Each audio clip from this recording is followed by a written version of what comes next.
J'adore réinventer les recettes classiques en y mettant ce qu'il me reste. Et aujourd'hui, c'est guacamole aux artichauts avec des fonds d'artichauts surgelés que je cuis 20 minutes dans l'eau bouillante avec un petit peu de citron pour éviter qu'il ne s'oxyde.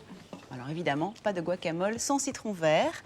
Important de prendre du citron vert parce qu'au Mexique, c'est là d'où vient le guacamole, on n'a pas de citron jaune. En tout cas, on en utilise très peu en cuisine. Autre avantage du citron vert, c'est qu'il ne pourrit pas dans le réfrigérateur, contrairement au citron jaune.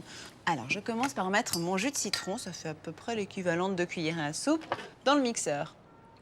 4 branches de coriandre fraîche, parce que la coriandre, c'est féminin. Ah ouais, on dit souvent le coriandre, mais non. C'est elle. Alors, ma coriandre, elle va rajouter du parfum, de la verdeur aussi. Et justement, pour le vert et pour la fraîcheur, je rajoute un petit oignon frais. Mais c'est très important de le prendre frais. Voilà. C'est selon le goût, évidemment, si vous aimez plus ou moins le parfum d'oignon. Moi, comme je ne suis pas très fan, je n'en mets qu'un, sinon vous pouvez en mettre 2. Qu'est-ce qui me reste? En parlant de condiments, je rajoute une bonne pointe de couteau, l'équivalent d'une demi-cuillère à café de paprika. Et là, il faut vraiment un paprika de qualité. Maintenant, je n'ai plus qu'à mettre l'huile d'olive. C'est vrai que c'est une préparation relativement diététique, plutôt légère par rapport au guacamole traditionnel, parce que l'avocat est très riche en calories. Mais du coup, il faut nourrir un peu la bête en ajoutant 3 cuillères à soupe d'huile d'olive.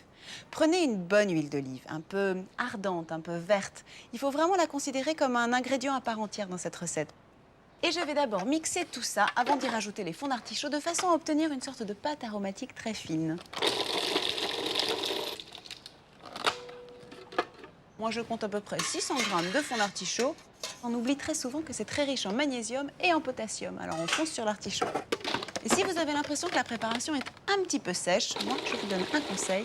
Rajoutez 2 ou 3 cuillères à soupe d'eau de cuisson pour liquéfier légèrement votre guacamole. Hop, mais ça, c'est vraiment à faire au jugé, à l'œil. Pour servir, je propose de jeunes carottes fan à tremper dans le guacamole ou encore des tortillas pour être plus près de la tradition.